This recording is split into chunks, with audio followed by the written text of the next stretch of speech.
Punya pertanyaan seputar Alkitab? Tanyakan di Tajam, Tanya Jawab Alkitab Malam, hanya di YouTube channel Tajam. Jangan lupa untuk subscribe dan nyalakan lonceng notifikasinya. Datang dari Rile Silalahi. Apakah sebelum Abraham sudah ada orang tua yang mempersembahkan anaknya untuk dijadikan korban bakaran? Apakah Abraham mengikuti hal itu, ataukah Abraham benar-benar percaya kepada Tuhan apa yang Tuhan katakan kepadanya, Pak Pendeta? Oh ya, menarik ini. Silakan Pendeta. Silakan Pak Pendeta. Terima kasih. Dalam Alkitab cerita tentang seorang ayah yang akan mempersembahkan anaknya, dan itu adalah kepada Tuhan, kepada Allah yang hidup. Itu cerita yang pertama di dalam Alkitab itu adalah ya cerita Abraham. Nah, pertanyaannya, apakah sudah ada orang-orang tua sebelum Abraham sehingga Abraham mengikuti cara-cara seperti itu? Baiklah, kita tidak bisa berbicara di luar apa yang kita bisa dapatkan dari dalam Alkitab.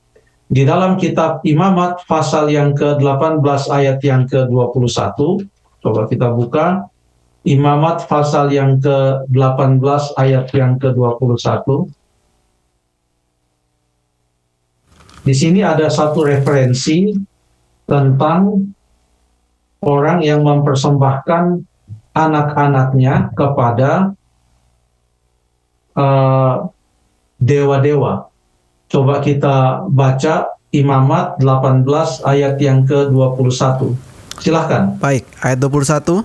Janganlah kau serahkan seorang dari anak-anakmu untuk dipersembahkan kepada Molok, supaya jangan engkau melanggar kekudusan nama Allahmu, akulah Tuhan. Oh, ini salah satu referensi yang sering kita di sini dengar. Ada referensi orang menyerahkan seorang dari anak-anaknya untuk dipersembahkan kepada Molok. Molok ini adalah nama dewa. Jadi mempersembahkan anak kepada dewa. Dan kitab Imamat ditulis oleh Musa dan memuat tentang semua sistem upacara yang Tuhan dirikan untuk memberikan ilustrasi rencana keselamatan yang Tuhan mau ajarkan kepada orang-orang Israel, dan ini menggambarkan apa yang terjadi setelah orang Israel keluar dari Mesir.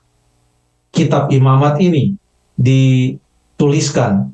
Nah, sekarang orang Israel itu keluar dari Mesir itu dibanding dengan zamannya Abraham itu sudah lebih dari 200 tahun. Hampir 300 tahun, katakanlah demikian. Ya, ada perhitungannya untuk mendapatkan tahun yang tepat, tapi sudah lebih dari 2 abad. Sementara Abraham diperintahkan Tuhan untuk mempersembahkan Ishak anak tunggalnya itu dibanding dengan perintah dalam Imamat 18 ayat 21 yang diberikan untuk orang Israel itu sudah 2 abad sebelumnya. Nah, nama Molok ini baru muncul pertama kali di dalam kitab Imamat. Sekarang coba kita lihat kira-kira Molok ini dewa bangsa apa? Mari kita buka Alkitab kita dalam 1 Raja-Raja pasal yang ke-11. 1 Raja-Raja pasal yang ke-11 ayat yang ke-7. Silakan. 1 Raja-Raja 11 ayatnya yang ke-7, Pendeta. Ya. Pada waktu itu Salomo mendirikan bukit pengorbanan bagi Kamos, dewa kejijikan sembahan orang Moab, di gunung di sebelah timur Yerusalem, dan bagi Molok, dewa kejijikan sembahan Bani Amon. Baik, sekarang kita tahu ada nama dewa Kamos, dewanya orang Moab, dan dewa Molok, dewanya orang Amon. Moab dan Amon. Moab dan Amon ini sebenarnya kakak beradik. Dari mana asal usulnya? Kita baca sekarang Kejadian 19 ayat 36 sampai 38. Kejadian pasal yang ke-19 ayat yang ke-36 sampai ayat yang ke-38. Suatu cerita di mana kedua orang anak perempuan Lot memberikan minuman keras kepada orang tuanya supaya dia mabuk demi mendapatkan keturunan. Maaf kata, mereka tidur dengan ayah mereka dan mereka mendapatkan anak, dan inilah yang disebutkan tentang anak-anak mereka itu. Kita baca ayat yang ke-36 sampai 38, Kejadian 19. Lalu Kejadian 19 ayat 36, lalu mengandunglah kedua anak Lot itu dari ayah mereka. Yang lebih tua melahirkan seorang anak laki-laki dan menamainya Moab. Dialah bapa orang Moab yang sekarang. Yang lebih muda pun melahirkan seorang anak laki-laki dan menamainya Ben-Ami. Dialah bapa Bani Amon yang sekarang. Terima kasih. Di sini ada Moab dan Amon. Dan tadi kita sudah baca ada ayat dalam 1 Raja-Raja 11 ayat yang ke-7 yang mengatakan bahwa dewa orang Moab itu adalah Kamos dan dewa orang Amon itu adalah Molok. Dan kita sudah baca juga diamarkan kepada orang Israel untuk tidak menyembah Allah lain. Kalau mereka mempersembahkan anak-anak mereka kepada Molok, dewa sesembahan, dewa kejijikan dari orang Amon, itu artinya mereka menyembah ilah lain. Dan itu adalah pelanggaran terhadap hukum Allah. Hukum Allah yang pertama mengatakan, janganlah kamu ada ilah lain di hadapan hadiratku. Itu yang Tuhan katakan. Nah, sekarang mengenai waktu. Ini kan zaman Lot ini sejaman dengan Abraham. Lot tadinya kan ikut dengan Abraham, lalu kemudian karena terjadi pertikaian antara hamba-hamba kedua orang ini, karena harta Lot makin bertambah banyak, kambing dombanya, ternaknya, demikian juga Abraham, sehingga mereka pisah jalan. Lot memilih untuk tinggal di lembah Yordan, di Sodom dan Gomora, sementara Abraham ke tempat yang lain. Jadi Lot dan Abraham itu sejaman. Artinya, pada zaman Abraham belum ada bangsa Israel, karena masih dialah bapa dari bangsa Israel. Dari Abraham kepada Ishak, lalu kepada Yakub. Pada zaman Lot juga masih belum ada bangsa Moab dan bangsa Amon. Nanti belakangan, karena itu adalah keturunan. 2 orang atau 3 orang tidak bisa membuat suatu bangsa atau suatu bani. Karena bani atau bangsa itu artinya banyak orangnya. Ya, katakanlah ribuan. Nah, dengan demikian, pada waktu Abraham, menurut catatan Alkitab, diperintahkan Allah untuk mempersembahkan anak tunggalnya itu, pada waktu itu belum ada Bani Amon yang dewanya adalah Molok, yang praktek penyembahan mereka adalah mempersembahkan anak-anak mereka. Dengan demikian, kita tidak bisa mengatakan bahwa Tuhan memerintahkan Abraham untuk mengikuti praktek-praktek dari bangsa-bangsa yang tidak mengenal Allah. Bukan itu. Apa bedanya? Orang mempersembahkan anak mereka kepada dewa Molok dengan apa yang terjadi pada Abraham? Dalam hal mempersembahkan anak kepada dewa Molok, itu adalah inisiatif dari manusia, inisiatif dari seseorang yang menyangka bahwa dewa Molok ini harus diredakan amarahnya, harus disejukkan hatinya, harus diberikan persembahan dan lain sebagainya agar supaya dia berkenan. Tapi itu konsep penyembahan berhala. Sementara yang terjadi pada Abraham, ini bukan inisiatif Abraham untuk meneduhkan hati Allah atau untuk meredakan amarah Allah, lalu dia mengambil inisiatif untuk pergi mempersembahkan Ishak, anaknya.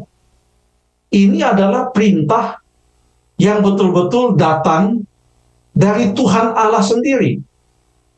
Nah, pada waktu perintah itu datang kepada Abraham dari Tuhan, dan dia tahu, karena ini bukan komunikasi yang pertama antara Abraham dengan Tuhan. Dimulai dari Kejadian pasal yang ke-12, Tuhan Allah sudah berfirman kepada Abraham, dan dengan iman dia percaya. Dia keluar untuk pergi, seperti Allah sudah panggil dia untuk keluar dari Ur Kasdim, untuk pergi ke suatu tempat yang dia sendiri belum tahu, tetapi dia keluar karena dia yakin ini adalah suara Allah, ini datang dari Allah. Ada komunikasi antara Tuhan Allah dengan Abraham. Jadi dia tahu betul siapa yang memerintahkan dia. Dia kenal Allah, dia kenal Tuhan yang memberikan perintah kepadanya untuk mempersembahkan anaknya yang tunggal itu, anak yang satu-satunya itu. Sekarang coba kita lihat, apakah ada keraguan di hati dari Abraham pada waktu ia mendengar suara Tuhan memberikan perintah yang cukup ganjil itu? Bisa saja orang berpikir, oh, tentu ada bisikan-bisikan hati yang mengatakan kepada Abraham, bukankah Allah menentang pembunuhan? Bukankah Allah marah kepada Kain yang telah membunuh Habel adiknya? Kalau engkau mempersembahkan Ishak kepada Tuhan, artinya engkau akan membunuh dia. Bisa saja ada pikiran-pikiran seperti itu. Tetapi ini ujian iman yang sungguh luar biasa. Sebelumnya sudah ada ujian-ujian iman, tapi bagi Abraham kemungkinan besar ini adalah puncak dari ujian iman yang diberikan Tuhan kepadanya. Siapa Tuhan ini? Dan dia kenal betul. Coba kita baca beberapa ayat. Dalam Kejadian 18 contohnya. Kita mau baca beberapa ayat supaya kita mempunyai gambaran kira-kira sejauh apa, sejauh mana, sedalam apa, atau seyakin apa Abraham ini mengenal dan percaya kepada Tuhan. Kita buka dalam Kejadian pasal yang ke-18. Kita baca dulu ayat yang ke-10.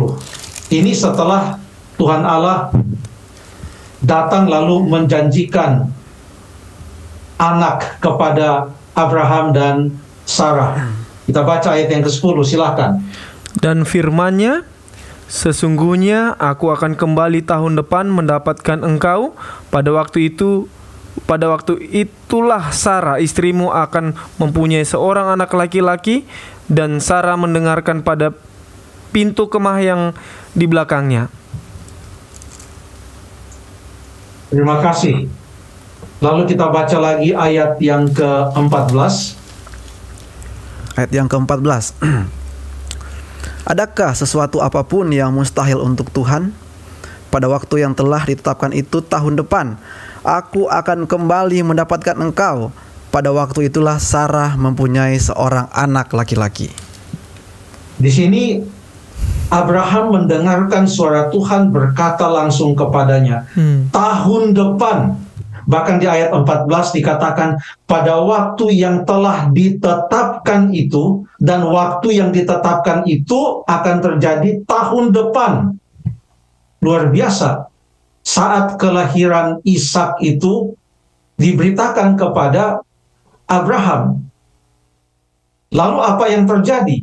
Setelah Tuhan mengatakan kepada Abraham, tahun depan.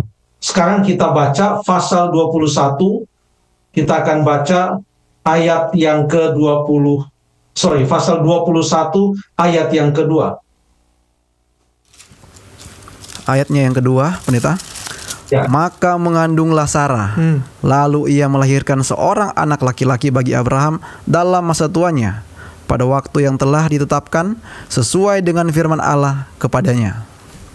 Pada waktu yang telah ditetapkan sesuai dengan firman Allah. Bahkan dalam pasal yang ke-18 yang kita baca tadi ayat 14, Tuhan bahkan katakan kepada Abraham, adakah sesuatu apapun yang mustahil untuk Tuhan? Bagi Tuhan tidak ada yang mustahil. Disinilah Abraham menaruh percaya.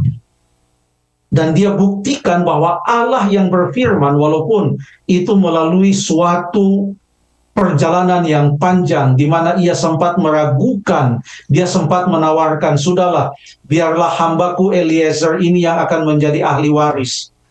Bahkan Sarah mengusulkan, sudahlah, engkau tidur saja dengan Hagar, lalu kemudian anaknya itulah yang akan menjadi ahli waris. Dan itu akan dianggap sebagai anak kandungmu. Tapi Tuhan katakan tidak, harus anak kandung dari Sarah. Dan akhirnya Tuhan datang dan mengatakan tahun depan pada waktu yang ditetapkan. Dan betul dalam Kejadian 21 ayat yang kedua, pada waktu yang ditetapkan sesuai dengan firman Tuhan. Dan di sini Abraham boleh melihat bahwa Allah menepati janjinya. Dia tidak ragu karena Tuhan katakan, apakah ada yang mustahil untuk Tuhan? Tidak ada suatu apapun yang mustahil untuk Tuhan. Semua itu ada di benak dari Abraham. Dia pergi membawa Ishak, anaknya yang tunggal itu, dengan iman yang sangat kuat. Dengan semua yang ia sudah buktikan tentang janji Tuhan, tentang kesetiaan Tuhan di dalam hidupnya. Lalu kemudian ternyata dalam pasal yang ke-22, di dalam ayat yang ke-11 dan ayat yang ke-12, ternyata apa yang Tuhan maksudkan pada waktu ia memerintahkan Abraham untuk pergi mengorbankan anaknya, apa yang Tuhan Allah maksudkan di situ? Silahkan. Ayat yang ke-11 dan 12 ya, Pak Pendeta.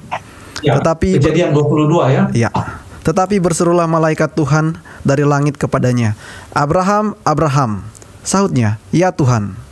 Lalu ia berfirman, "Jangan bunuh anak itu dan jangan kau apa-apakan dia, sebab telah kuketahui sekarang bahwa engkau takut akan Allah dan engkau tidak segan-segan untuk menyerahkan anakmu yang tunggal kepadaku." Terima kasih. Jadi ternyata ini adalah ujian yang Allah berikan kepada Abraham, dan Abraham dinyatakan lolos.